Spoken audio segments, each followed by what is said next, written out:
don't be so concerned what other people think. I think a lot of times I was worried about what other people thought, and I it probably delayed some of my own growth, honestly, because I was concerned what somebody would think of me.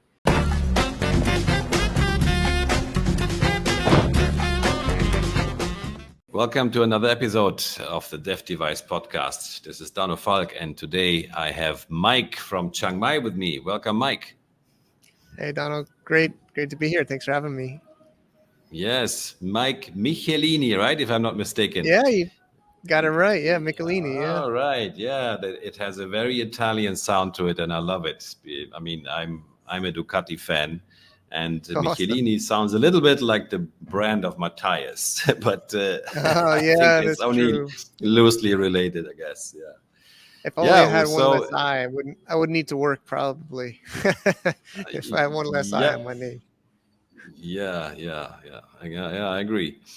So tell us about what you're doing today, Mike. What is your business about? Sure. So Mike Michelini and I am e-commerce. I'm calling it like a venture studio or a startup studio. I have a few of my own brands, selling mostly on Amazon US markets. That some are smaller than others, but one is seven figures now. I could share a little bit of the stories of that brand, and on top of being a seller, I love the community stuff. Like, I love the podcast. Thanks for having me on your show. I have a show, and I have to have you on there soon. And I also do events and communities for e-commerce sellers. We have a Cross-Border Summit annual conference here in Chiang Mai. And on top of that, I'm doing some Web3 startup for e-commerce. So we're making a pretty innovative tool or platform to buy and sell physical products with cryptocurrency. So that's kind of a quick one on my business list. Yeah. I mean, all of these areas would we could easily spend 20 minutes to dig deeper into those. But so you're an Amazon seller. You organize events, and you're developing a blockchain platform for e-commerce. So holy cow, that's a lot of stuff. And you seem to be very courageous and very busy, I would assume. Yeah, there's restless nights. I'm even doing some coaching to help me with some of the the stress, and which maybe I'll share. I think some of your show might give some chance to share about that. But yeah. I mean, are you saying you have a coach who helps you with stress management? Yeah, I have a coach that helps me with stress and I think that's great. Yeah, it sounds a bit like you would be ashamed of it, but I don't think so, right? I mean, it's I think to have a coach and have a mentor. Yeah, it's so important. Preparing for the show. Like, I used to be embarrassed about stuff, but I don't feel like that's maybe one of my recommendations later in your show. I don't want to say I don't care, but I don't let things bother me. I like to show. I think it's helpful to show some of the rough edges, Oh yeah, I think it's good to be vulnerable, and I think it's and I appreciate when people share their vulnerability and not just everything is so cool and so great, because we know it's not. There's always a dark side to what we do, and this to explore it and to understand it is most of the time much more valuable than to hear the bragging part. Exactly. So I'm already super curious and super excited to hear how this wonderful Mr. Mike, who I'm sitting with today, became the guy who he is today. So what we do on this podcast is we do we go back in time. We do a little time travel.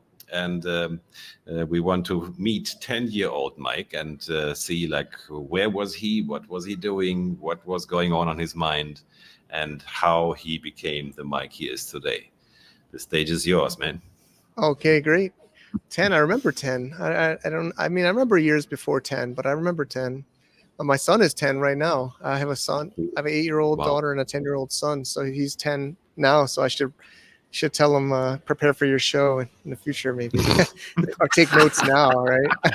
Yeah. So you'll be well Uh, prepared when it's time He'll for be you really to come. prepared. Yeah, he'll be prepared. I gotta tell him when I get back, when he gets out of school Cool. later. I'll tell him. Mm, Um, I remember fourth grade. I think 10 was fourth grade.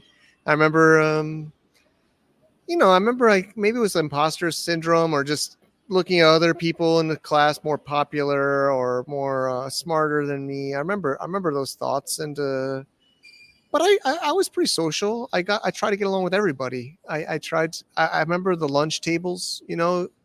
I think we were doing school lunch at that age, but I tried to be everybody's friend. And I didn't think then I want to be an entrepreneur. I think then was Mountain Dew and Jolts. I remember we were having Jolt drinking competitions. You ever heard of a Jolt drink? mm, Yeah, it's like a kind of like a highly caffeinated drink. I remember that.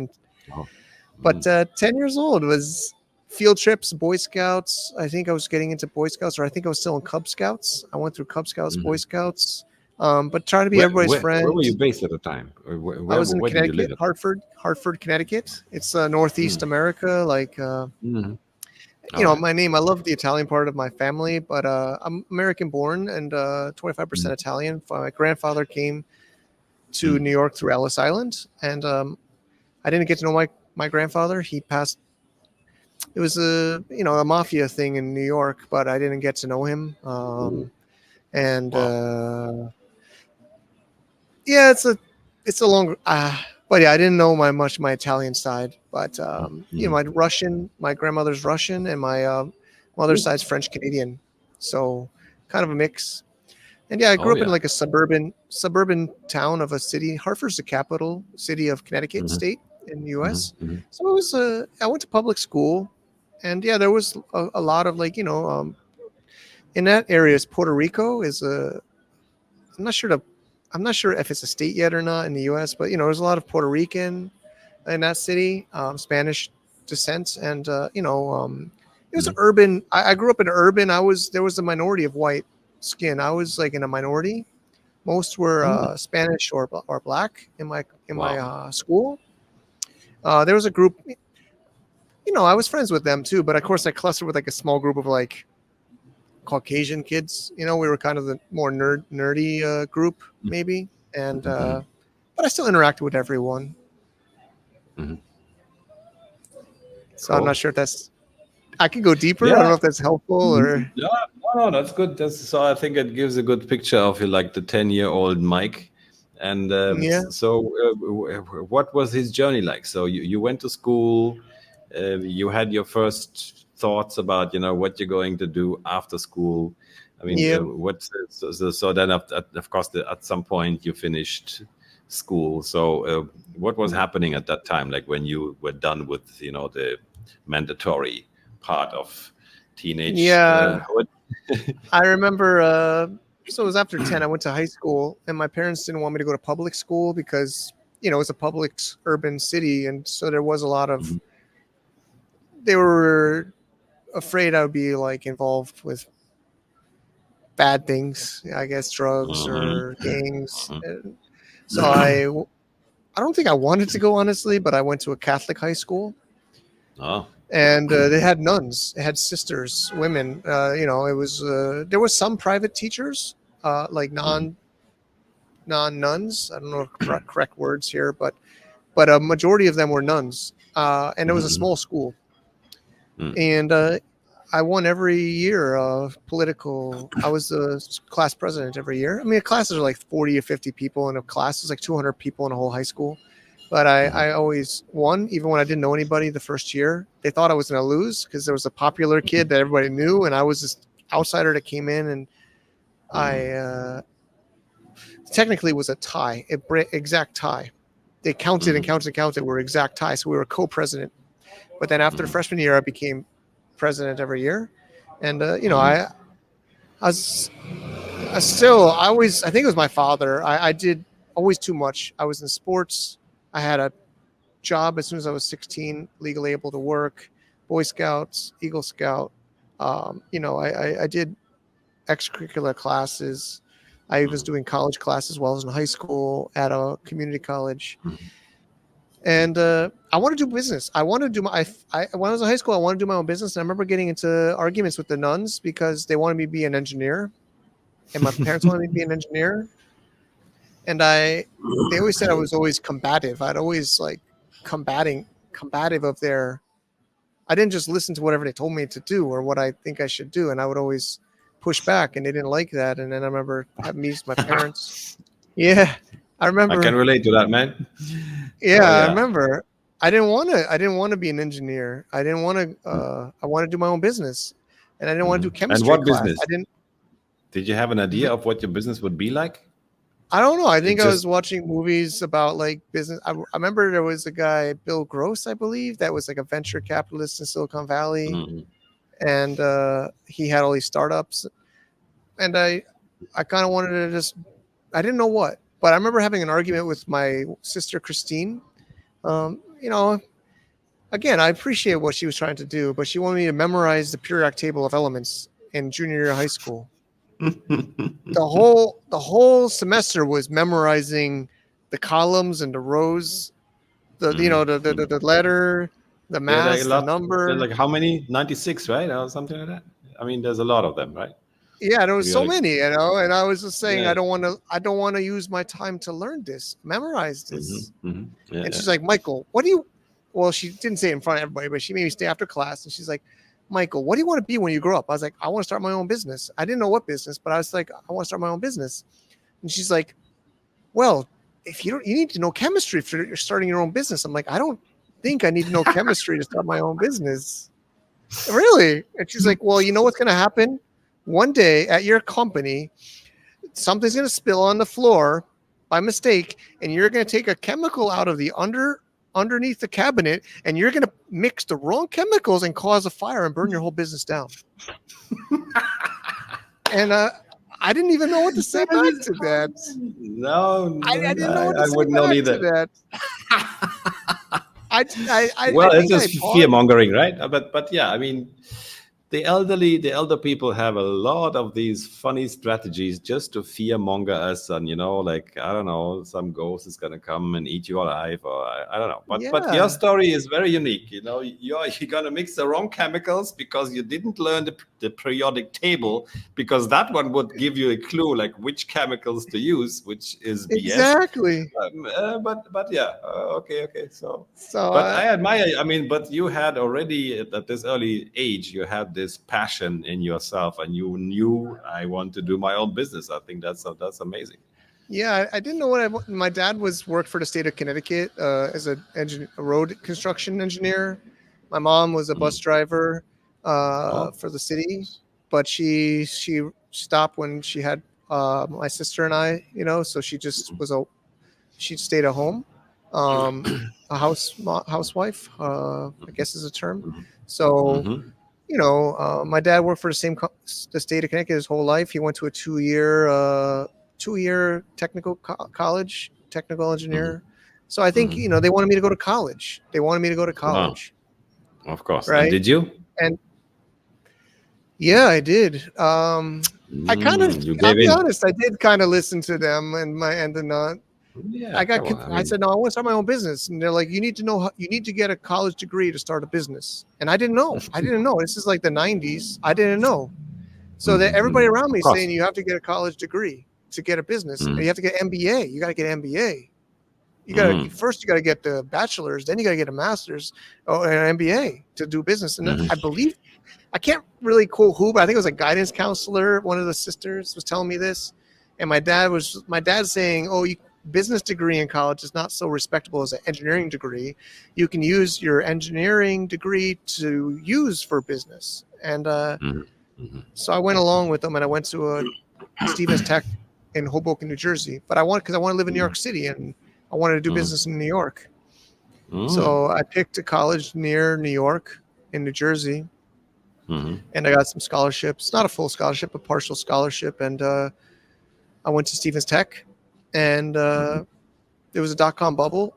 I went in 99 starting. I graduated in 99 high school, and I went fall 99 to college.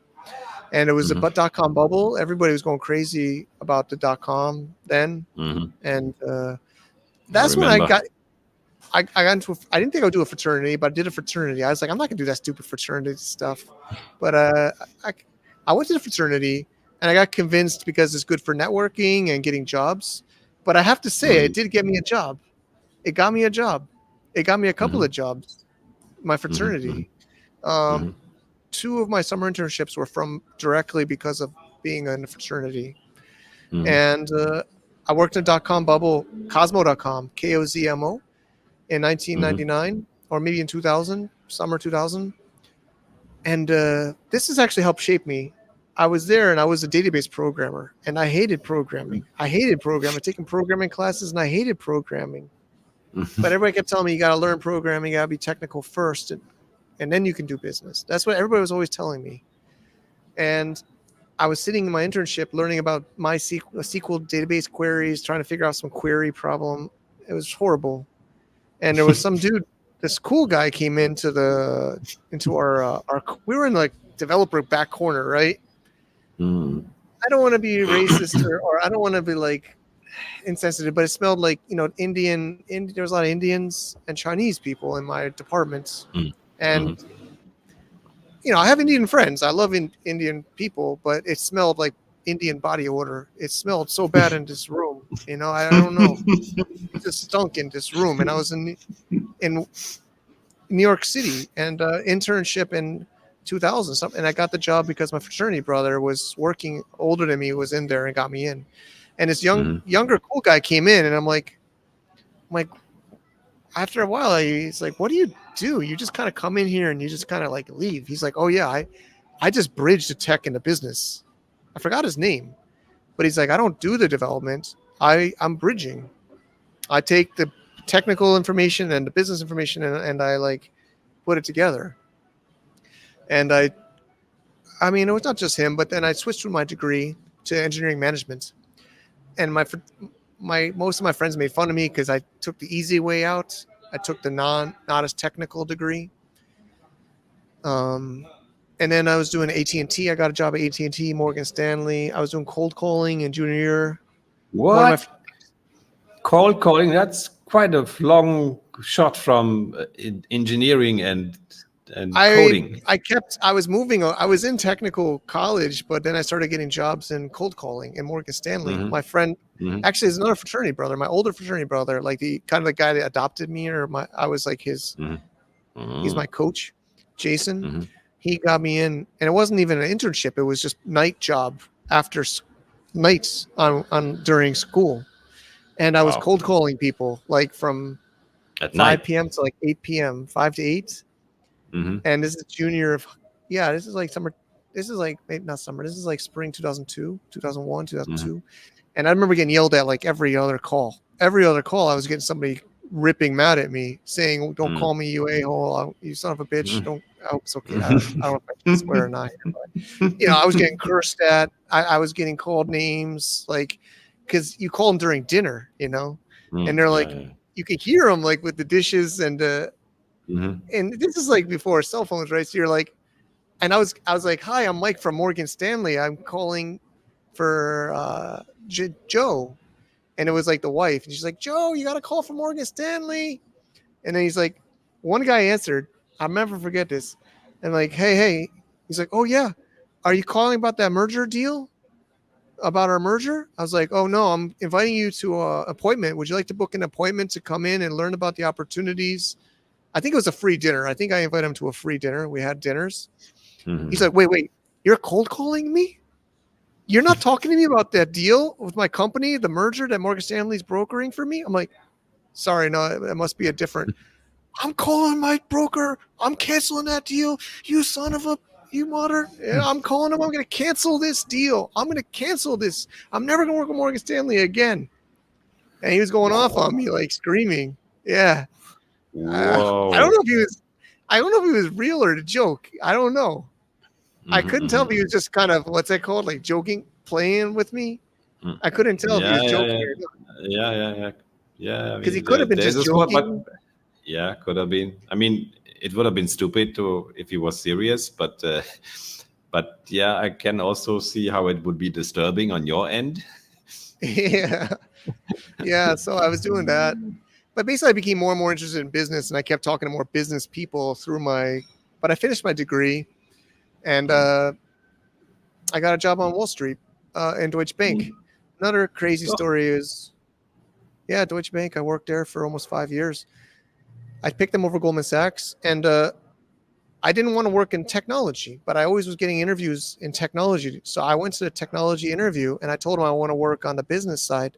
And the guy, I have a notebook here. He's like, the interviewer, he's like, I can't hire business. I'm only have the ability to hire you in our technology department, and you're telling me you don't want to work in a technology department. This is what the guy says to me at the interview. I'm in like Midtown Manhattan, and I said, yeah, I know, but I don't want to lie to you and try to get a job in your department if I don't want to work in your department. And then I told the HR girl outside, they were nice. I try to be a good person to people, and they were supportive of me. And they're like, "What did you say? How'd it go?" I was like, "Well, I told them." They're like, "Why would you tell them that? You don't say you don't want to work for their department. You got to get the job. You got to get the job." And I said, I don't want to like lie and say I want to work in this department if I don't want to work in this department. And the craziest story is the HR woman called me back 2 months later, and she's like, "Oh, Mike, we want to call you back for the operations department at Deutsche Bank." And I interviewed again for the operations, and I got a job in operations. And I think it was one of the only guys or people from my college that got a job in operations, which is more like middle office. I worked on the floor, and I got a job in 2003 in Deutsche Bank Wall Street. Well, technically Midtown, 1251 Avenue in Americas. And I did that to make as much money as I could. I got paid, I was like six figures. So it was over 100,000 a year, and I did it for the money. I didn't do it because I liked it. I did it to make as much money as I could so that I could go to MBA school and I could start my own business. Because I still thought, graduating college, I still thought I had to get MBA to start my own business. Still, nobody told me around me. Nobody. Jesus. Nobody Was Google still already around at that time or not? I don't know. I'm not sure. Google was coming out. Google was coming out around. I started using Google 2003. Okay. But nobody told me how to start my own business. Nobody says you can start. Everybody says you have to get MBA. And no one in your environment was actually an entrepreneur or like a business owner. Nobody. They were all just employees, and they were all telling you BS about. Yeah, it was unbelievable. My fraternity brothers, my college friends, my professors, my parents, the nuns, like nobody. So were you the unicorn? You were the only guy in your social environment who actually had this entrepreneurial spirit. Yeah, so it's kind of a cool story. So the first day at Deutsche Bank orientation, I sit next to a guy, Greg Schwartz.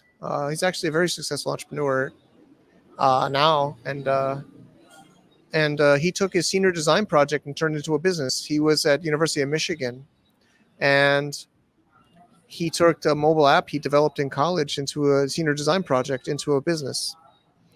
And he saw things in me. I really appreciate Greg. And within the first orientation couple, just like we were talking, and I was so interested. I'm like, oh, you took your senior design project and you made a business? I didn't know you could do that. And then he's like, oh yeah, you can do that. His dad helped him. His dad was an entrepreneur. So so I'm like, can I help you? Can I do something? I just want to figure this out. I want to help. I'm so cool. So we're talking. Actually, we went to London for the orientation program. All new hires at Deutsche Bank went to London. So Greg and I were in London. We're having beers and talking about his app. And he's like, Mike, you seem like you're good at tech and business, and something like marketing. So I started doing email marketing. He had a huge database because the platforms at that time let you download the emails, export the emails of your users. This is back in the day before all these platforms don't give you any data, but so we exported an email list and we made our newsletter and we started emailing the current users, and I started to just sell them more things, upgrades, surveys. I remember I started really diving into. He was so amazed, and because I was like, "Why don't you talk to your current users?" Or I don't know. And we started to build out this database, and it was amazing. But Mhm. it ended a little bit bad because I wanted to be a shareholder. I didn't want. He started paying me because he just felt bad, but I really wanted to get shares. I wanted to be an owner. I wanted to have my own business. I wanted to be a partner. And he's Mhm. like, "Oh, my dad says it's not good to have a business partner." Mhm. And I'm like in a diner in New York City, like a year after, maybe 6 months after working with him on all this. And I was like, I'm not asking for a lot. I'm just asking for a piece. I don't know even how much, but I just want to have a piece. I don't want to just get like, we were making a lot already in our jobs, right? I'm not trying to do this for Mhm. like extra money. So it was a little emotional, honestly. I got emotional in his diner because he just wouldn't have shareholders in his business. Mhm. His dad said it was Mhm. not good. Mhm. So I had to leave, and I started looking at how to do my own business. In 2004, I found out about eBay and e-commerce, Mhm. and I went to a Holiday Inn hotel seminar about how to start your own e-commerce business. Wow. And yeah, And I told you you should get an MBA, right? no, they told me I should pay for their multi-$1,000 program to Hmm. Okay. drop ship and become rich and get Lamborghini and not have to work anymore. And there was all Hmm. these people in the room. It was like one of those hard sells, right? They had the Oh yeah. speaker and they had the salespeople in the back, and they're trying to take you to the back of the room to get you to sign a Hmm. multi-year contract on their Hmm. e-commerce drop shipping software solution. Hmm. Hmm. And I went there. I'm Wow. like, I'm not going to get scammed. I'm not going to sign up. I'm just going to get the free lunch. I'm going to learn how to do this, and I'm going to do it myself. I'm not going to sign up for this. Actually, I took my friend and my roommate Andrew, different than Greg, and I took him with me for lunch. I was like, "Hey man, it's free lunch. It's Saturday. We can go hang out, get some beers after or whatever. Like, let's get some free lunch and like listen to this talk." And he wasn't all involved in any business with me or any business. He was in a totally different space, just roommate friend. But basically, we left. We dodged all the bullets. With all the high pressure sales, all the testimonials, all the Smart. back of the room. We dodged them all. We get outside. We're walking down the street. We're like, wow, there's okay food and yeah, but I think we said, you know what? It might be a little bit expensive. It might be a scam, but do I really have time to figure out how to do all that myself with a job? So I said, Andrew, do you want to just do this 50-50? Let's just, you can help with like the operations. I can help with the tech and and we just kind of made a handshake and we just walked back into this hotel. They're cleaning up the tables. They're folding chairs. They were in shock. They're like, you got out of here and you came back. You know what I mean? So we signed up. It was not a lot. I mean, it was a lot, but it was like 4 or 5 thousand US. But it was like and it was like a monthly subscription. But we got Hmm. onto that, and we didn't even know what we were going to sell. But we started learning about drop shipping and PPC and eBay and sourcing and all this stuff. Hmm. That was in 2004. 2004, and it's crazy because I tell people now. I even felt it was too late for e-commerce. I thought it was saturated No in shit. 2004. Yeah, the room there was all everybody felt like it was too saturated. The room was like because the salesman on the stage is like it's not too late. It's not too late. People felt like it was too late. People felt like it was too late to sell online in 2004. It's too late. Even That I is really funny. honestly, I even felt like I feel like there's too many websites already. There's already there's already so much. Even I Hmm. thought that honestly. Cool.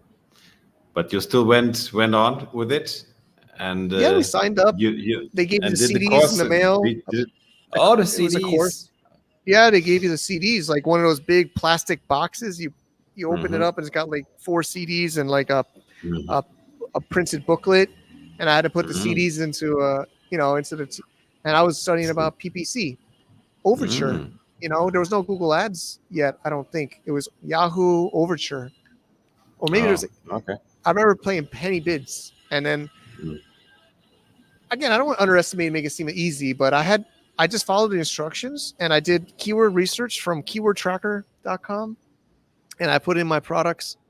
I started just selling stuff I liked. I just started selling stuff I Mm. liked and I just started drop shipping. But I'll be honest, even then it was hard to sell the same drop shipping products that others were selling.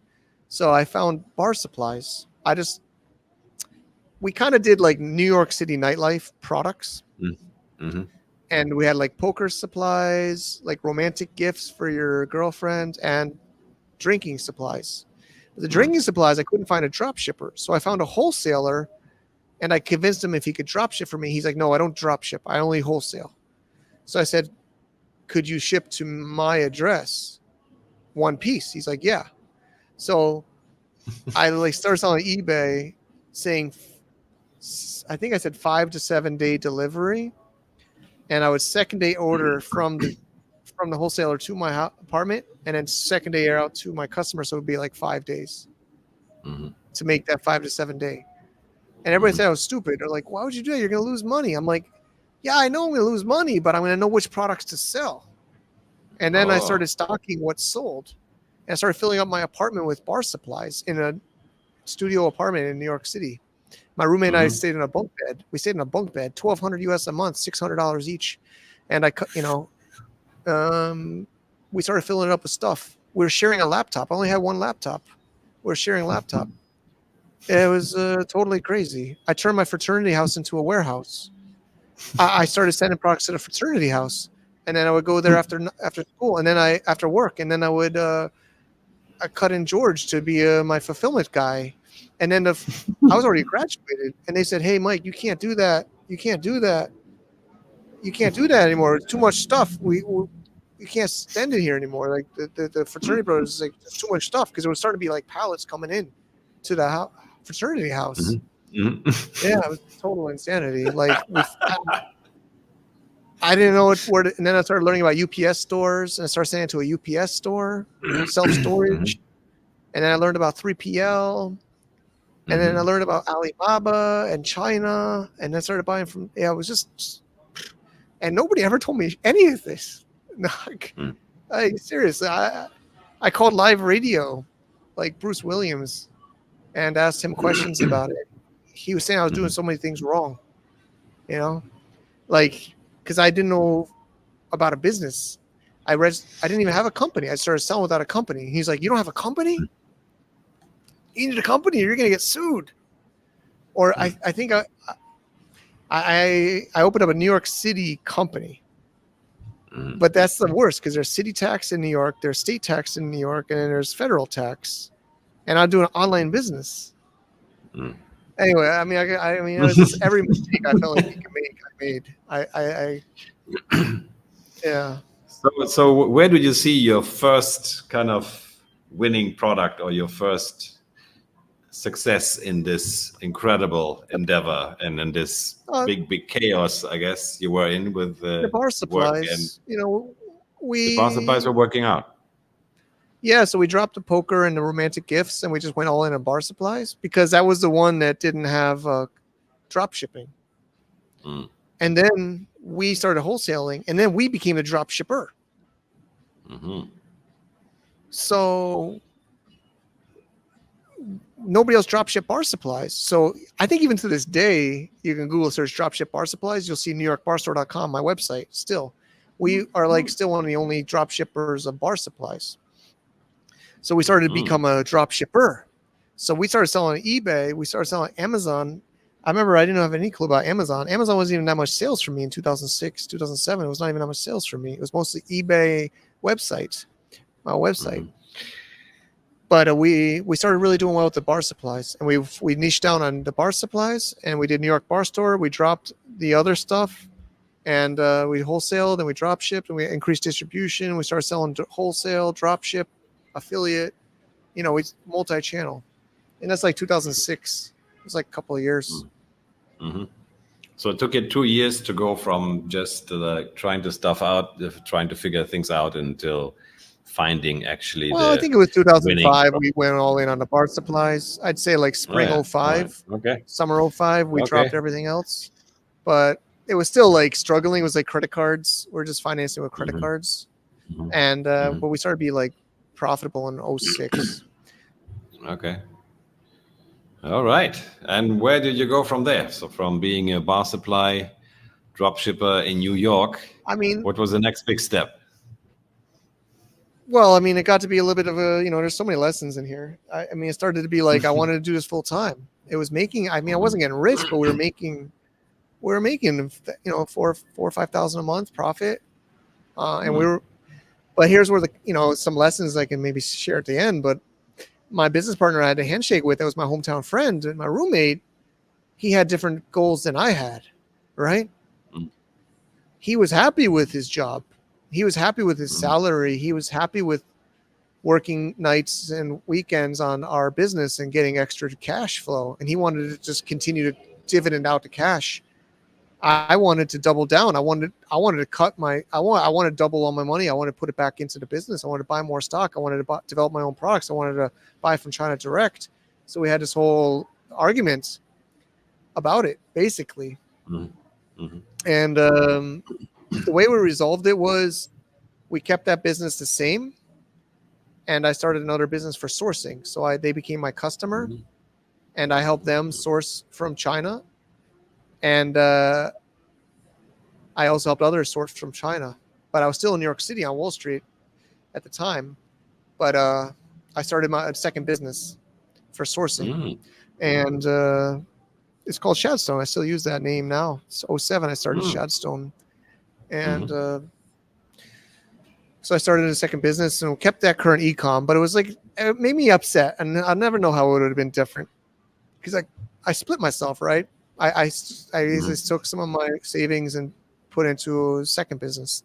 I don't know what would have happened mm, differently, but and then you know basically I quit my job in '07 mm, in Wall Street. mm, I was at that time moved down to the trading floor from Midtown. I was in 60 Wall, um, and I quit my job in March '07, and I mm. was gonna go to China and develop my Oh, sourcing and everything. Yeah. so that was your next focus, your sourcing business, and which brought you to China, and you actually stayed Yeah. there for a longer time. Yeah. Didn't think it would, Mm, honestly, I went to Canton Fair in October '07, and I thought it was just a trip. And then I started learning from people saying you could live here. I'm like, you can live in another country? I thought you had to live in the country you're from. I know you're laughing, man. I don't. I know it's. When I I was know 10 it years doesn't. old, I had lived in 5 different countries, so this question didn't really come to my mind. Yeah, But yeah, I'm it like an is. ignorant. I don't. I make fun of myself. I'm like the ignorant American. I joke about it still. I'm like, Mm, yeah. I mean, Americans are. There's a reason we have that get made fun of. We really are in a bubble. You know, mm, I didn't know right. you could really live outside your home. I mean, I know you could visit, but I just thought you couldn't Mhm. stay. Yeah, yeah, I yeah, thought you had to go yeah, back. yeah, yeah, sure. So you started living in China, and so that was the main focus moving forward was your sourcing Yeah. stuff, and So and of yeah, course, when it's you know actually how to it's not source, you so much also. different from. It's not so much different than now, even really. But I don't really like doing Mhm, sourcing as a service. It's a really hassle, in my opinion. It's really stressful mhm, and not mhm, not really worth it, in my opinion. mhm, But I was doing mhm, sourcing as a service. I was still doing my bar supplies. But what I started to do is I was networking in the bar supplies business, and then I kind of started soliciting them for sourcing, right? So, that's what I like. I recommend people do is they kind of vertically integrate. Maybe is what the word is. I started, mhm, I didn't start something totally brand new. It's still like what I do now. I kind of just expand from a mhm, mhm, something rather than mhm, totally something not related. mhm. Okay, sourcing it is sourcing, and today is it still sourcing? No, I Or hated sourcing. nah? I hated it so bad. So you I felt say like you stopped. I felt like 50 cents I felt like a drug dealer or something because I Mm, felt like I had to be like in the middle. I had to kind of mm, hustle. I had to mm, squeeze my money, right? I had to push the price mm, down. I had to push the price up.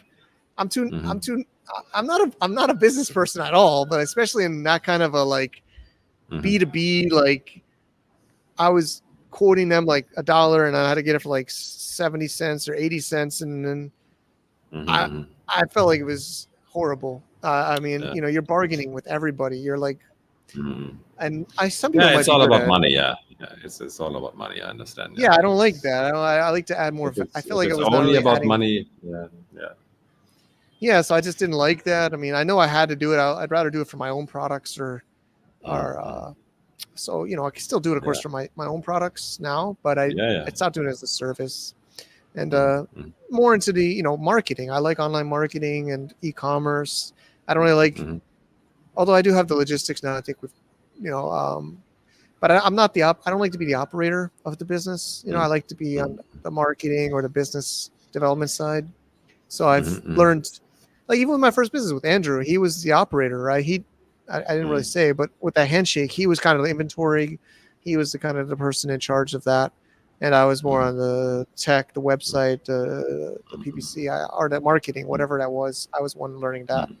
So I've learned to focus on what I like to do.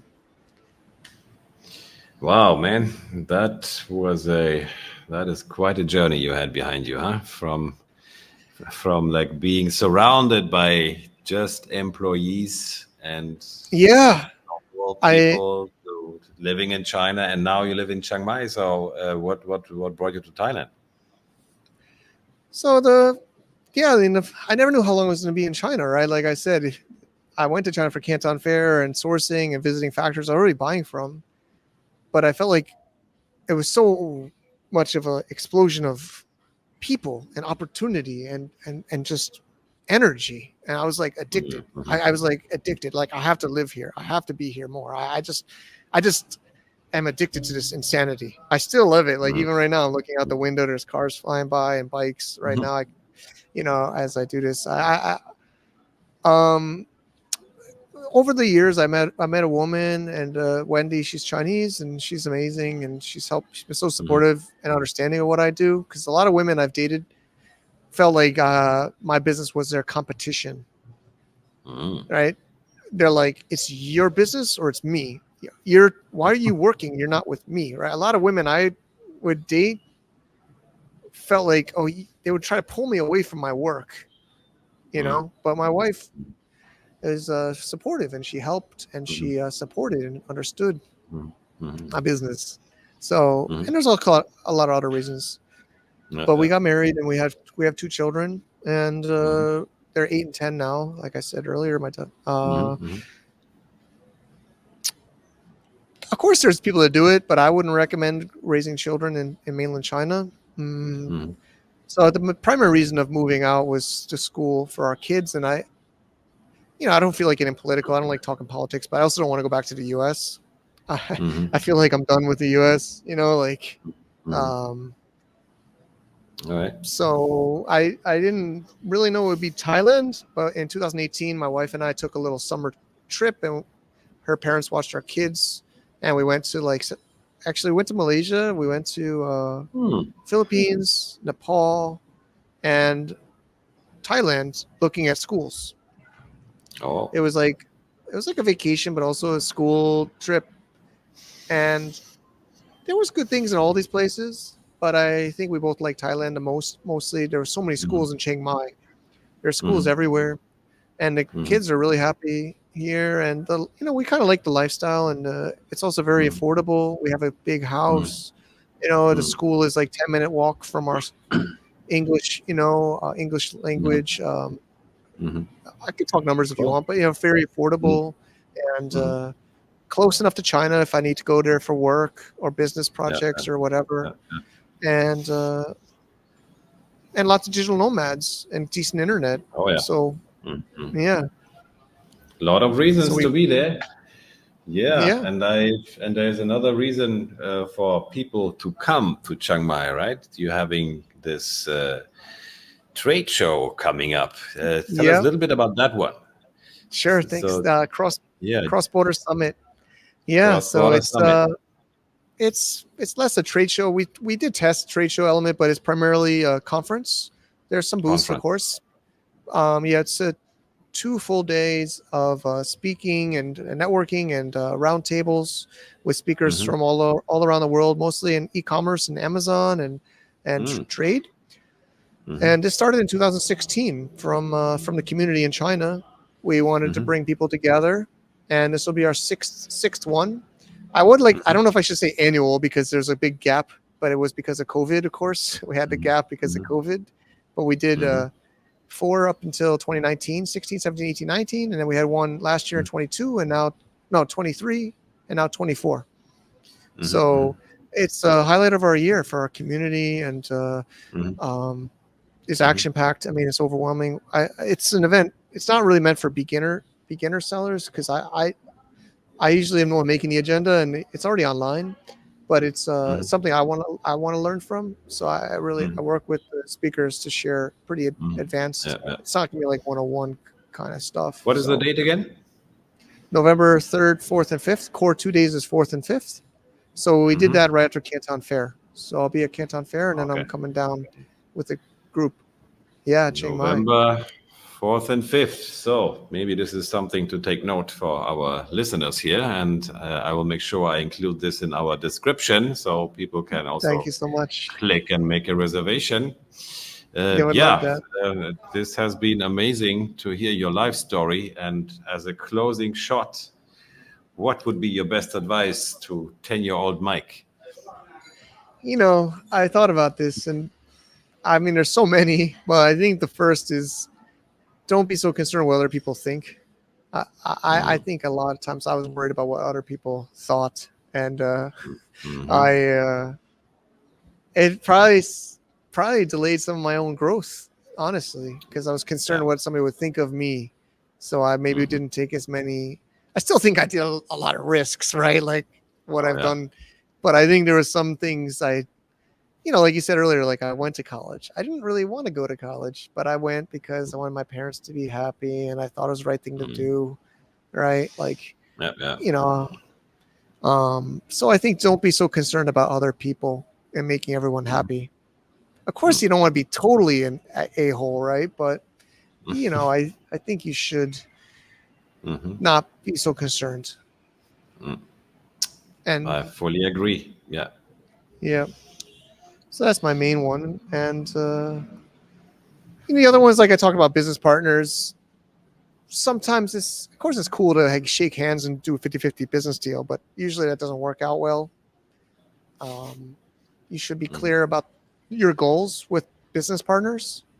I think, like I said, I had one. Greg didn't want me to have be any partner. I don't think that's the right answer either. But I think it's more about the goals of the people you're working with mm, and being clear about the goals and expectations up mm, front in the venture, mhm, and then of course having a good breakup clause, like a mhm, prenup or not prenup really, but just easy. Make it an easy rule. Like if somebody wants to get out of the partnership, mhm, there's a way to get out, mm, right? mm. So that Yeah. you don't have this big fights because there was a lot of drama Mm, with that first business mm, about mm, partnerships. mm.